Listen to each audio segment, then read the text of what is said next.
Yo les postos, les postas, c'est Sacha, bienvenue dans cette nouvelle vidéo où on va faire un petit peu le débrief du documentaire qui est passé ce soir sur RMC Sport, Verratti comme jamais, voilà, où il parle de toute sa carrière avec ce journaliste, son départ de l'Italie pour la France, son arrivée au Paris Saint-Germain, sa présentation le même jour que celle de Zlatan Ibrahimovic, son intégration dans l'équipe, sa façon de jouer, les cartons jaunes, le départ de Paris pour le FC Barcelone, que ça a été une grosse histoire, Neymar, la Ligue des Champions, son hygiène de vie, sa façon de jouer, comment il se plaît à Paris.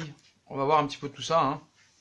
Donc ce qu'il faut savoir, c'est que Marco Verratti, il s'est imposé en milieu de terrain au Paris Saint-Germain. Il a été titulaire avec tous les entraîneurs qui sont passés au PSG, que ce soit Carlo Ancelotti, Laurent Blanc, Unai Emery ou Thomas Tuchel, voilà. Donc ce qu'il faut savoir, c'est que Marco Verratti est arrivé en juillet 2012 au Paris Saint-Germain, le même jour que Zlatan Ibrahimovic. Donc ce jour-là, tout le monde s'en foutait de l'arrivée de Verratti. Tout le monde voulait Zlatan, Zlatan, Zlatan. C'est pour ça qu'il donne une anecdote au début que Zlatan lui dit pendant 5-10 minutes, pendant que ça parlait. Il lui disait vas-y, passe avant moi, sinon les journalistes ils vont se casser après. Voilà, donc c'était normal, c'était fait pour être fait. C'était prévu que Marco Verratti passe avant Zlatan parce que sinon le pauvre, si tu fais passer Zlatan en premier et qu'après tu fais passer Marco Verratti, tous les journalistes, une fois qu'ils ont posé les questions à Zlatan lors de la présentation, pour Marco Verratti, ils resteront pas. Voilà, faut faire vraiment la part des choses. Et après voilà, ils ont rigolé tout ça et tout. Et c'était lui qui passait en premier parce qu'après il y avait personne. Donc voilà, l'été 2012, en fait, on s'attendait pas à ce que Verratti soit un petit phénomène comme ça. Donc, ce qu'il faut savoir, c'est que c'est vrai que c'est Leonardo qui a mené les négociations pour Marco Verratti de Pescara au Paris Saint-Germain. Pescara venait de monter en Serie A, donc il venait de la Serie B. C'était un joueur de deuxième division italienne. Ça, faut être très clair là-dessus pour ceux qui connaissent pas Verratti et qui n'ont pas connu Verratti à ses débuts au Paris Saint-Germain. C'était un joueur de Serie B. Donc c'est Leonardo et l'émir. C'est l'émir qui a voulu vraiment Marco Verratti. Leonardo a fait les discussions, il le connaissait parce que Leonardo est un grand connaisseur du football italien. Il avait regardé la Série B, il avait entendu parler de Marco Verratti qui avait été élu meilleur joueur de Série B cette année-là. Donc c'est l'émir qui l'a vraiment supervisé et trouvé.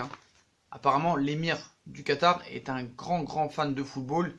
Il regarde beaucoup de matchs et même les coupes du monde des U20, les Euros des U20, les festivals de Toulon, tout ça. Et un jour, il a vu un France-Italie en espoir et il a adoré Marco Verratti. Il a dit directement à Leonardo, je veux ce joueur tout de suite. Voilà, je veux ce joueur. Même pas chercher à comprendre. Et voilà, c'est Leonardo qui a fait tout pour l'avoir.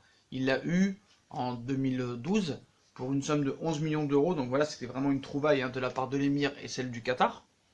Donc voilà, et ce qui est bien, c'est qu'Ancelotti, lui, il voulait l'installer directement. Il voulait l'installer directement dans l'équipe. La jeunesse n'était pas un problème, voilà. Il avait vu un entraînement qui avait un gros potentiel, il avait vu ses matchs. Donc Ancelotti voulait en faire un titulaire indiscutable. Il veut l'installer parce que si ça se passe, tu me reprends, mais je veux pas partir de Pescara. Voilà, c'est ce qu'il a dit Marco Verratti à son coach après la montée de Pescara en Serie A. Voilà, il a dit moi je veux rester à Pescara, je veux pas partir, je veux jouer à Pescara en Serie A. Et on savait que la Juve, le Milan, Naples était sur Marco Verratti. Donc je veux jouer en Serie A avec Pescara, il a dit à son club et à son président. Et voilà, son président, il y avait Naples aussi qui était dessus. Et il a dit tu dois y aller, j'ai besoin d'argent, voilà, c'est une petite ville, tu me comprends. Voilà, tu peux pas rester. Tu peux pas rester, donc lui vraiment il était un petit peu dégoûté. Il voulait rester longtemps. Donc voilà. Mais lui voilà. Verratti, c'est vraiment devenu un Parisien. Il parle un français vraiment irréprochable. Lui, il veut rester longtemps au Paris Saint-Germain. Il a dit que c'est une équipe ambitieuse. Il veut faire quelque chose d'important ici. Il veut passer un cap. Et voilà. Lui, il n'a pas besoin d'aller ailleurs. Il a dit, moi, si je me sens bien ici, j'ai pas besoin d'aller autre part. S'il y a des joueurs qui partent d'un club pour aller dans un autre, c'est qu'ils sont pas heureux dans le club. Et là, je suis assez d'accord avec lui sur ce sujet-là. Voilà. On voit que maintenant, très peu de joueurs restent dans les clubs toute leur carrière. Voilà. Bon, il y en a eu quelques-uns. Il y a eu des Totti, des Del Piero, des Steven Gerrard, des Frank Lampard, des Paolo Maldini et beaucoup d'autres. Donc je suis assez d'accord sur ce fait que s'il y a des joueurs qui partent de leur club, c'est qu'ils sont pas bien. Voilà, c'est tout. Donc il veut faire quelque chose d'important ici, voilà. Donc après on lui a dit un petit peu au niveau du jeu, pourquoi tu tires jamais au but, voilà, tir ou passe, bah voilà, lui il préfère faire le meilleur choix. C'est pas une question qu'il a pas une grosse frappe ou une mauvaise frappe, il a dit qu'il avait une frappe tout à fait normale, mais que le gars il pense que dans la situation quand il est devant le but, devant des défenses refermées, tout ça, parce que c'est souvent le cas face au Paris Saint-Germain, surtout en Ligue 1, bah pour lui la meilleure solution n'est pas forcément de tirer, c'est de faire la passe à celui qui aurait plus de facilité à marquer que lui. Voilà, donc c'est pas une question de puissance de frappe, tout ça et tout, hein. Voilà, c'est une chose importante qu'il fallait dire. Donc après, il est revenu sur les entraîneurs, hein, Carlo Ancelotti, que vraiment il a dit que c'était son fils, hein, que c'était vraiment un fils comme lui, que c'est Ancelotti le disputait beaucoup, qu'à la mi-temps c'était toujours de sa faute quand il y avait un problème. Voilà, c'est Marco Verratti qui a dit ça, hein. Quand il driblait dans la surface, il faisait des mammas, voilà, il supportait pas, qui prenait autant de risques à ressortir le ballon de cette façon-là plutôt que le dégager. Et là, j'ai vraiment apprécié ce qu'a dit Marco Verratti. Donc, il lui reprochait les dribbles dangereux dans la surface, hein. Mais pour lui, Marco Verratti, il a dit, je me rends même pas compte, pour moi c'est naturel. J'aime bien jouer dans les petits espaces, à ressortir le ballon proprement. C'est les risques du jeu. J'aime pas dégager comme ça la balle n'importe où et que ça aille nulle part. Voilà, si c'est possible de sortir proprement, bah, je préfère prendre le risque de prendre un but plutôt que de la dégager comme ça. Dans un sens, ça sert à rien. La balle va vite revenir et tu referas toujours la même chose. Et là, je suis assez d'accord comme ça. Surtout que lui a beaucoup réussi à faire ça. Il a pris des risques dès le début, hein, quand tu vois ses premiers matchs contre le Dynamo Kiev en Ligue des Champions en 2012 ou contre Porto ou des matchs contre Barcelone en 2013. Il a vraiment ce goût du risque et il le fait bien. Voilà, il le maîtrise très bien et c'est rare que les risques qu'il prend, ça se transforme en occasion dangereuse. Il prend des risques et c'est ça qui fait aussi le charme du joueur et les qualités qu'on aime chez lui, hein. Donc voilà, les risques du jeu, il aime pas dégager et il aime la propreté de ressortir le ballon. Voilà, c'est mieux quand tu joues mieux. Donc on lui a dit que, on lui a posé la question, le journaliste lui posait la question, est-ce que tu penses que c'est mieux de faire du beau jeu et de perdre, mais de pratiquer un mauvais jeu et de gagner? C'est-à-dire faut mieux bien jouer et perdre, ou mal jouer et gagner. Bah lui, là je suis pas tout à fait d'accord dans ce qu'il dit. Lui il dit c'est mieux quand tu joues mieux, mais je pense que quand tu joues bien tu gagnes. Ah, ça n'a pas toujours été le cas, il y a beaucoup d'équipes qui produisent du très beau football, qui ont produit du très beau football, qui ont gagné certes. C'est vrai comme Barcelone de Guardiola, d'ailleurs il en parle, on en reviendra après. Il a dit par exemple j'aime bien Liverpool, c'est pas mal, mais je préfère bien jouer et gagner, je pense que quand tu joues bien tu gagnes. Mais bon, on a vu des équipes, hein, qui ont gagné des Ligues des Champions et qui ont vraiment très mal joué, comme des sélections qui ont gagné la Coupe du Monde, comme la France, comme l'Italie en 2006 et d'autres clubs, hein, qui ont gagné vraiment en procurant un jeu exécrable. Donc voilà. Donc lui, d'après lui, une équipe quand elle joue bien, elle gagne automatiquement. Ça, c'est pas toujours le cas. Bon bref, voilà. Il a dit que Liverpool c'est pas mal, mais il préfère bien jouer et gagner, voilà. Donc après on lui dit, t'as été titulaire avec tous les entraîneurs qui sont passés. Comment tu penses que voilà, t'as réussi à gagner leur confiance, tout ça et tout? Bah, il a dit que tous les entraîneurs qu'il a eu aiment la possession de balle, c'est le jeu qu'il aime, la façon de jouer de Laurent Blanc, Ancelotti, Tourelle. Même si je pense qu'Ancelotti c'était pas la possession de balle, hein. Franchement c'était plus la contre-attaque. Mais voilà, il a dit que lui contre Manchester United c'était très très compliqué. Mais voilà, lui il a un rapport avec la possession de balle qu'il aime, un jeu à la Barcelone de l'époque de Guardiola. Et voilà. Donc après il est revenu aussi sur l'après Manchester United, il a dit que c'était très très dur, limite plus dur que contre FC Barcelone, parce que là vraiment tu t'y attendais pas du tout. Il est revenu sur les meilleurs entraîneurs. Pour lui, le meilleur entraîneur qu'il a connu, c'est Carlo Ancelotti, hein. Il a dit qu'après Ancelotti, il savait 3 mois avant le mois de mai que Ancelotti allait partir. Donc on le savait nous aussi, hein. Après le match à Reims, où presque il a failli se faire virer, bah voilà, on l'a pas respecté. Donc voilà, il y a eu des pleurs, hein, des Thiago Silva qui ont pleuré, tout ça et tout. Il a même dit que par rapport à Ancelotti, hein, Zlatan c'est le seul entraîneur avec qui il n'a pas parlé, hein. Tu me diras, il a connu que 2 coachs à Paris. Mais voilà, quand Ancelotti parlait, tout le monde l'écoutait, tout le monde le respectait. Il savait rire quand il fallait rire, mais quand il fallait être sérieux, plus personne ne disait un mot, tout le monde l'écoutait parler, il n'y a jamais eu de problème et tout le monde respectait Ancelotti, quoi. Et c'est là que tu vois que le départ d'Ancelotti, le gars, l'a vraiment touché. Et je pense il l'a pas dit dans le documentaire, mais je pense que quand il dit ça, je pense qu'il a un regret de le fait est que les dirigeants n'ont pas tout fait pour garder Ancelotti. Voilà. Après, il a parlé de Tuchel, il a dit que c'était un grand homme. Après Manchester United, il était dégoûté. Par rapport à Tuchel, lui, il s'est senti coupable d'avoir trahi un petit peu Tuchel en ne donnant pas ce qu'il fallait sur le terrain. Donc voilà, il est revenu aussi sur Tuchel, les rapports qu'ils ont avec Tuchel dans le vestiaire. Et il nous disait un truc très très choquant, ce qui ne m'étonne pas hein, sur le travail de Tuchel, c'est que par exemple, quand ils arrivent à l'entraînement, un petit peu la tête boudeuse, on va dire, fatiguée, tout ça et tout, Tuchel leur dit carrément bon bah si vous voulez, aujourd'hui on y va tranquille, hein, on fait un petit entraînement léger, par contre demain, il faut revenir costaud. Donc le journaliste lui dit, mais c'est bizarre, à Dortmund, on nous a vendu Thomas Tuchel comme un gars très autoritaire, très assidu, très porté sur la propreté de la nourriture, de la diététique, il interdisait les nuggets, les frites, beaucoup d'autorité. Et qu'est-ce qui s'est passé? Il a changé à Paris? Qu'est-ce qui s'est passé? Et c'est là que c'était intéressant. Il a dit non, je pense pas qu'il ait changé, mais voilà, il est très très porté sur l'humain, pédagogique, tout ça et tout. Et voilà, il aime bien que les joueurs aient le sourire, tout ça et tout. Non mais d'accord, mais voilà, il n'est pas là pour que les joueurs aient le sourire. Tu peux pas dire ça. Comment un entraîneur peut te dire bon bah aujourd'hui vous êtes pas bien, on fait un entraînement tranquille et on revient demain. C'est catastrophique de dire ça. Donc après Manchester, il était dégoûté hein, par rapport à Tuchel. Tuchel avait, il est revenu aussi par exemple sur un truc que j'ai pas aimé. Ils ont montré des images après le trophée des champions quand ils ont gagné 4-0 après le premier match de Tuchel au Paris Saint-Germain en 2018, où tu vois Tuchel chanter, bouteille de champagne. Pour moi, ça a été honteux. Et ça m'étonne pas que les joueurs ils aiment bien. Hein. Il est revenu sur Ancelotti. Il a dit qu'Ancelotti voilà, c'était son fils. Il y avait une symbiose entre les deux. Ancelotti disait que c'était toujours de sa faute, tout ça et tout. Il faisait beaucoup de blagues, lui et Verratti. Au Camp Nou, un jour, il y avait une anecdote, il a raconté au Camp Nou, par exemple, il a dit, voilà, si je te mets, t'as pas l'habitude de ces grands terrains, la pelouse, elle est lisse, j'espère que tu vas pas te blesser, tout ça et tout. Donc voilà, il lui mettait déjà une certaine pression.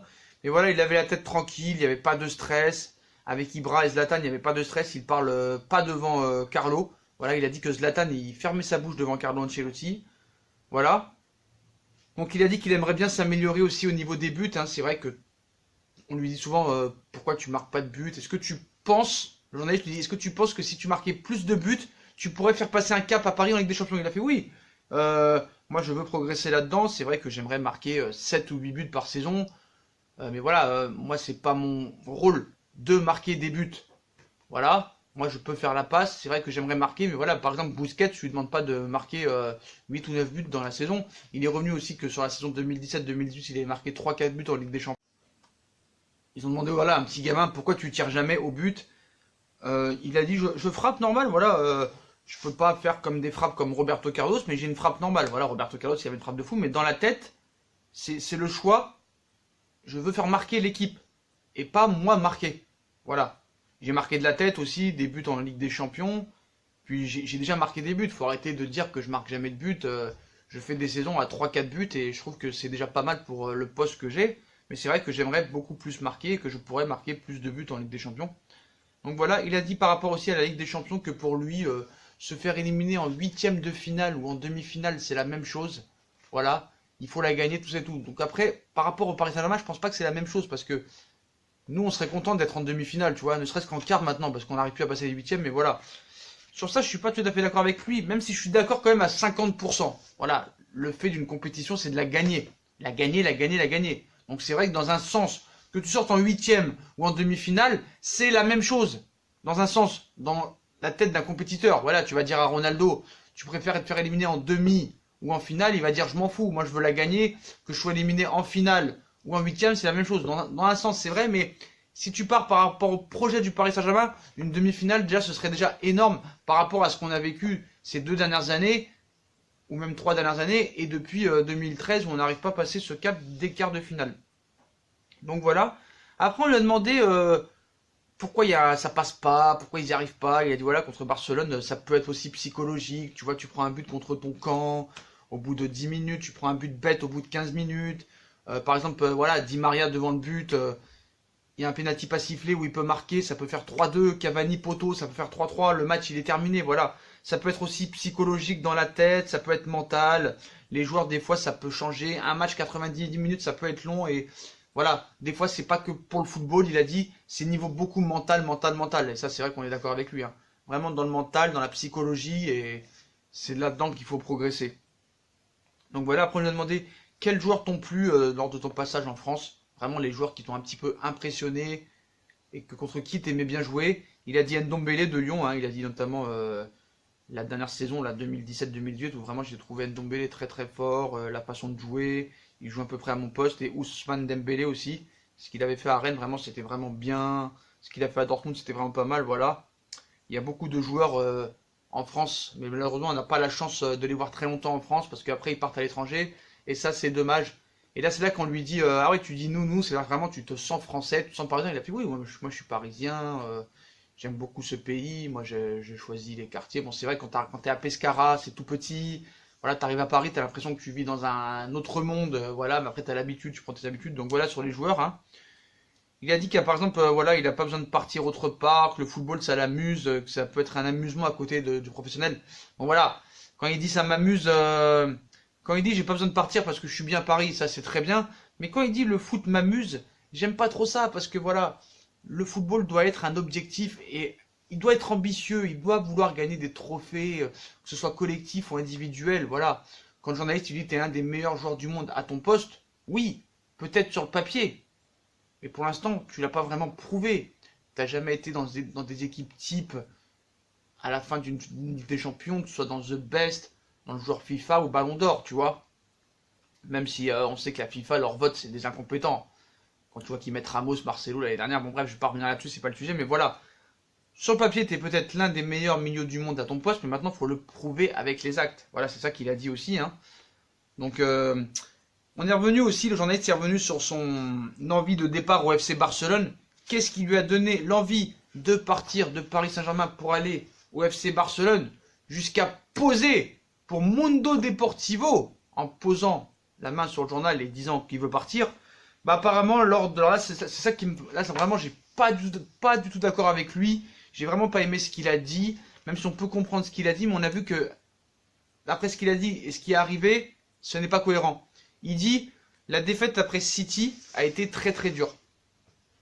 Quand on a perdu en quart de finale, et j'ai vu que comment ça s'est passé, par exemple l'histoire avec Aurier, Périscope, hein, où il traite Laurent Blanc, la défaite après City, il s'est dit que voilà, si ça reste comme ça, on ne pourra pas progresser, et je doute qu'on puisse progresser. C'est pour ça que je voulais partir.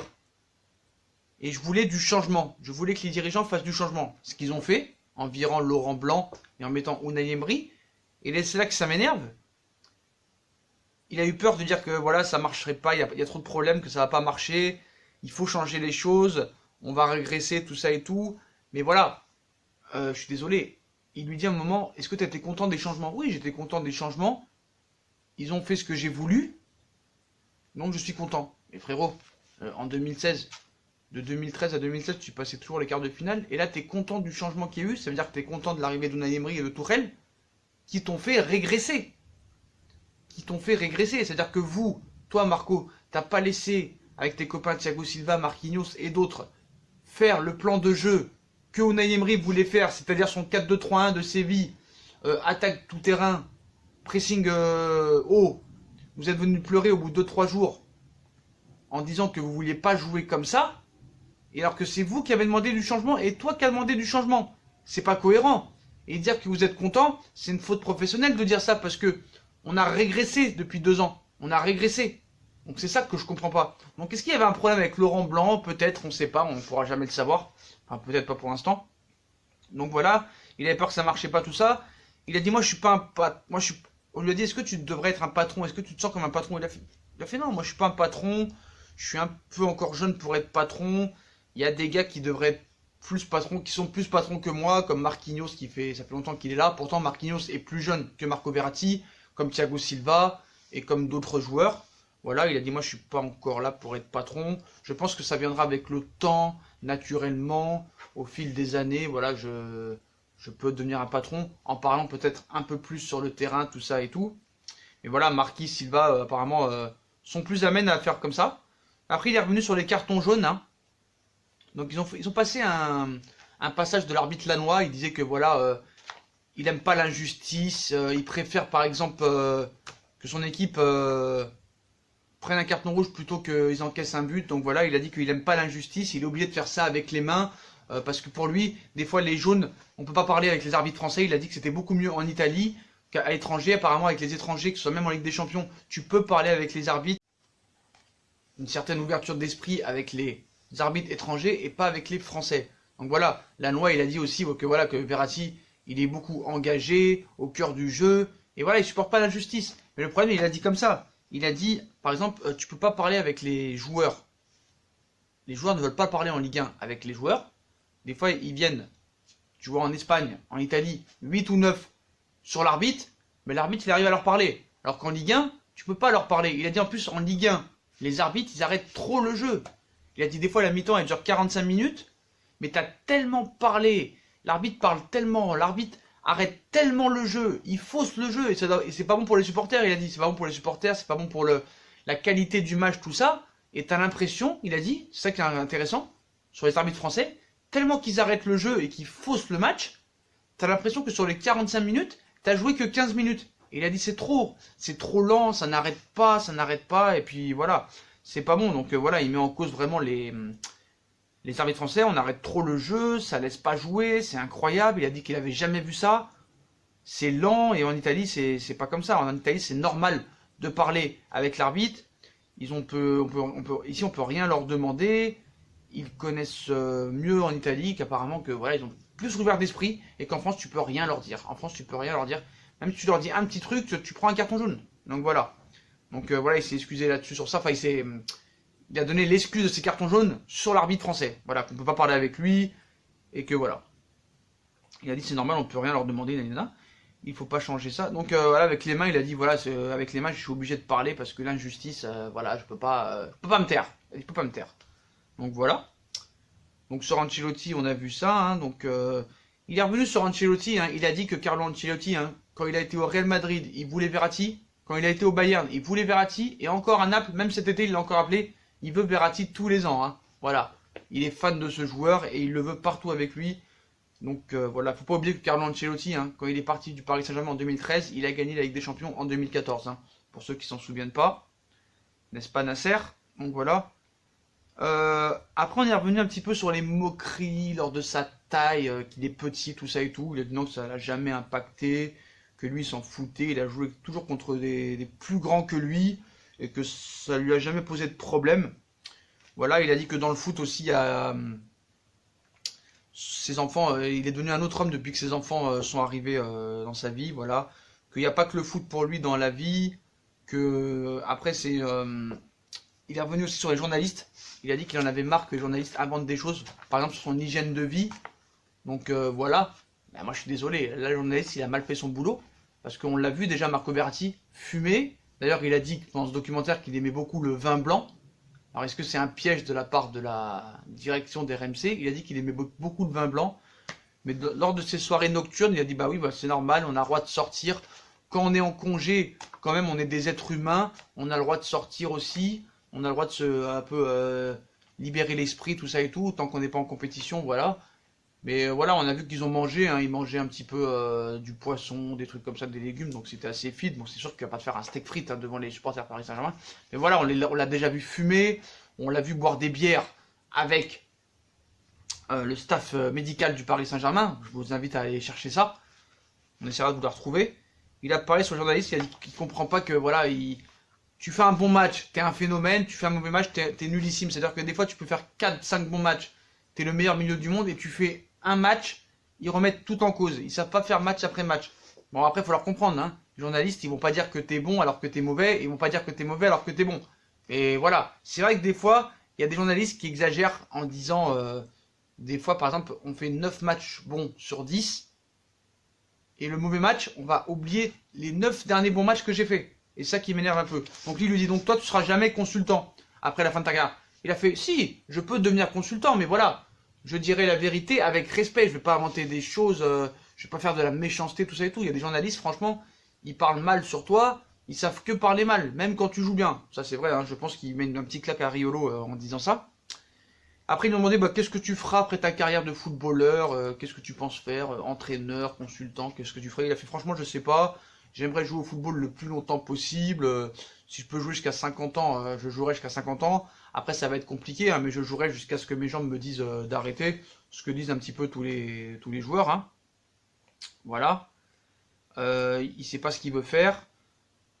Après, il a parlé encore de Tourelle, hein, il a dit que voilà, Tourelle était vraiment très très lié avec les joueurs, tout ça et tout, mais voilà, il a plus encensé Ancelotti qu'un autre entraîneur, il n'a pas du tout parlé d'Unai Emery, aucun mot sur Unai Emery, un ou deux petits mots sur Blanc, un petit peu sur Tourelle, voilà, mais vraiment il a encensé Ancelotti et tu vois que dans le vestiaire il y a vraiment un regret que Ancelotti soit pas resté plus longtemps. Voilà, il est revenu sur les joueurs, il a dit que ses parents, voilà, il parlait jamais foot avec son père, il a jamais parlé foot avec son père, voilà, son père il lui a dit toi tu fais ce que tu veux, on te soutiendra dans ce que tu veux faire plus tard, tout ça et tout, donc il a jamais vraiment parlé football avec son père. Voilà, ses parents lui ont vraiment très bien élevé, il a dit. Moi je suis très impressionné par le français de Marco Verratti, franchement je trouve qu'il parle mieux français que certains français, voilà, faut dire la vérité. D'ailleurs tous ces Italiens ils ont toujours été, ils ont toujours une facilité à parler français, hein. On se rappelle de Sirigu, on se rappelle de Pastore, maintenant Marco Verratti, même les Brésiliens, hein, à part Neymar, Marquinhos, Thiago Silva parlent très très bien français. Donc voilà. Que retenir d'autre sur ce documentaire de Marco Verratti? Ouais, il a expliqué, là il y avait un truc intéressant, il a expliqué aussi la journée type qu'il a dans la semaine par exemple. Donc il se lève apparemment à 7h45 du matin, il déjeune, à 9h il est à l'entraînement jusqu'à 11h, après à midi il mange avec son meilleur ami apparemment qui est Kylian Mbappé, voilà son meilleur pote dans le vestiaire qu'il préfère c'est Kylian Mbappé, alors que Mbappé il est là que depuis 2 ans, hein. Donc voilà. Alors quand tu vois que Verratti, quand tu les vois les deux, hein, quand tu vois que Verratti a 27 ans et Kylian Mbappé 20 ans, c'est quand même incroyable. Donc voilà, après il a dit qu'après il mange avec ses copains, donc il appelle ça, il dit ses copains, il dit pas ses coéquipiers, parce qu'il a dit pourquoi tu dis copains et pas coéquipiers? Parce que c'est mes copains, voilà, on se voit tous les jours depuis des années, du matin au soir, on fait tout ensemble, donc voilà. Donc après il dit maison, il rentre avec ses enfants, voilà, il rentre avec ses enfants. Quand il y a des matchs de Ligue des Champions le soir, quand il joue pas bien sûr, hein, il regarde tous les matchs, Europa League, Ligue des Champions. Voilà, il lui dit voilà, toute la semaine tu es sur RMC Sport, quoi. Toute la semaine tu es sur RMC Sport, oui, à part quand je joue, ouais, voilà. Il a dit que Kylian Mbappé était un grand joueur, que c'était important de garder Neymar dans le vestiaire, que tu as besoin d'un joueur comme ça pour pouvoir progresser. Après, tu me diras, il est toujours blessé, mais ça, le journaliste lui a pas dit. Et quand ils ont tourné ça, il n'était pas blessé. Donc voilà. Sur Mbappé, il a dit vraiment, moi je pense que c'est un grand joueur, ça peut devenir vraiment un grand joueur qui s'entend très bien avec lui. Et il lui a dit, le journaliste, est-ce que tu aurais un conseil à donner à Kylian Mbappé, même si c'est beaucoup ce qu'il a fait déjà, il est champion du monde? Il a fait oui, je peux lui donner un conseil, c'est que voilà, le football c'est pas toujours rose, que des fois tu auras des problèmes et qu'il faudra avoir le mental pour surmonter ça. Donc tout n'est pas rose rose dans le football et qu'il va falloir que Kylian aussi des fois, quand ça va pas bien, il sache aussi supporter cette pression et se remettre en cause. Donc voilà les potos, hein. Voilà pour un petit peu le débrief de Marco Verratti dans ce reportage ce soir. Je pense qu'il sera rediffusé bientôt, hein. Voilà, sur YouTube normalement. Mais voilà, on vous a dit toutes les choses importantes sur Marco Verratti ce soir, les meilleurs passages qu'il a donné ce soir sur RMC. Donc j'ai trouvé ce passage assez intéressant. Mais en tout cas, je me suis pas ennuyé. C'était pas trop long, c'était pas trop court. Par contre, il y a un petit truc qui m'a dérangé. Je voulais en revenir là-dessus. Et complètement scénarisé par la production RMC, bien sûr. C'est qu'à un moment, ils sont en train de marcher. Vous savez, à côté du camp des loges, il y a un long parc, hein, où ils font un aller, après ils refont un retour. Et ça m'a énervé parce qu'en plus, c'était très très gênant. Et en plus, c'est scénarisé. Donc tant mieux pour le petit garçon, hein, voilà. Mais voilà, à un moment donné, tu vois un petit blond qui arrive, hein, qui doit avoir 8, 9 ans, 10 ans, pas plus, en train de pleurer tous les larmes de son corps, il dit même pas un mot, il pleure, il pleure, il pleure, il pleure, il pleure. Après Marco Verratti fait une blague, il fait voilà, tu vois Samir, ça y est, tu pleures, machin et tout, il faut pas pleurer, tout ça et tout, mais tu vois que c'est scénarisé, tu vois que c'est gênant, le petit, on dirait qu'il se force à pleurer. Donc je veux bien que tu sois fan, c'est un gamin, il n'y a pas de souci, mais voilà, le petit après il a dit qu'il était fan de Marco Verratti depuis très longtemps. Après il a fait une petite blague genre j'ai pas eu de photo parce que j'ai pas de batterie. Donc tu vas nous expliquer que toi t'as prévu de voir Marco Verratti et que t'as pas changé ta batterie. C'est marrant parce que le gars il marche comme ça par hasard, il voit Marco Verratti, son joueur préféré. Et après on nous explique qu'il a pas de batterie. c'est quand même n'importe quoi. Arrêtez de nous prendre pour des abrutis, le gars. On est en train de nous faire croire que le petit il marchait par là, il a vu Marco Verratti. Il avait pas de batterie. Donc le gars, il passait par là, le petit, il est tombé comme par hasard sur son joueur préféré. Ah mais c'est pas concevable. On savait très bien que tout ça a été prévu. Ils ont dit de dire qu'il avait pas de batterie pour faire croire que c'était vraiment une rencontre hasard. Mais voilà, c'était vraiment gênant ce passage et vraiment je pense qu'ils auraient pu s'en passer. Mais voilà, vraiment très très gênant. Donc voilà, sinon le documentaire était bien, intéressant, on a appris beaucoup de choses. Je vous invite à aller le voir pour ceux qui n'ont pas vu l'émission en replay hein, sur RMC si vous avez l'application. Si vous n'avez pas l'application, bah repassez-vous cette vidéo-là, même si ce sera pas mieux que le vrai documentaire. Et moi j'ai beaucoup aimé, j'aime beaucoup ce joueur, je pense qu'il peut progresser dans beaucoup de domaines. Au niveau des cartons, au niveau du mental, au niveau de la discipline, mais tu vois qu'il y a du potentiel et tu vois qu'il est pas loin de passer un cap, le gars. Tu vois qu'il est pas loin de passer un cap. Je suis sûr que c'était un grand coach. Et je pense que Idrissa Gueye à côté de lui, même si Idrissa Gueye il est blessé, mais normalement c'est que pour 10 jours. Je pense qu'un Idrissa Gueye peut vraiment lui apporter beaucoup de choses dans la discipline, dans le mental. Et je pense que s'il fait des progrès là-dessus, il peut passer un cap et vraiment ça peut devenir un monstre au milieu de terrain. Voilà les potos. Et c'est un gars sympa, quoi qu'il en soit. Ça a l'air d'être un gars sympa, un gars gentil, un gars qui veut progresser, qui parle bien français. Et voilà, j'ai connu beaucoup plus de joueurs pourris dans l'esprit que lui. Et je pense que c'est un bon petit gars et je pense que j'aimerais beaucoup qu'il reste longtemps au Paris Saint-Germain. Je pense qu'il va prolonger dans quelques temps. Et j'espère que vraiment il deviendra un monstre. D'ailleurs, il est revenu aussi sur la sélection italienne. Hein, il a dit que ça a été vraiment dur la non-qualification de l'Italie pour la Coupe du Monde 2018. Ça a vraiment été très dur, mais ils sont en reconstruction, qu'ils ont un bon groupe, ils ont un bon entraîneur. Et qui pense que voilà, faut pas oublier qu'il a été capitaine lors du dernier match. Et c'est quand même à noter. C'est important, c'est un signe fort, je pense, que de Mancini de le mettre. Voilà, donc on voit qu'ils sont qualifiés. On verra ce qu'il fera à l'Euro 2020. Et on espère qu'avec la sélection ce sera bien. Mais voilà, il a dit que c'était très très dur, mais que voilà, l'Italie se reconstruit. L'Italie a beaucoup souffert de cette longue qualification pour la Coupe du Monde 2018. Mais que voilà, il y a un potentiel, que c'est arrivé à tout le monde. Hein. C'est arrivé à la France, c'est arrivé aux Pays-Bas. C'est arrivé à beaucoup de grosses équipes de ne pas faire de Coupe du Monde et que ça arrive et qu'ils vont essayer de reconstruire. Là, ils ont déjà qualifié pour l'Euro 2020 et qu'ils espèrent qu'ils feront une grosse compétition et qu'ils seront compétitifs dans cette compétition. Donc voilà, très bon documentaire.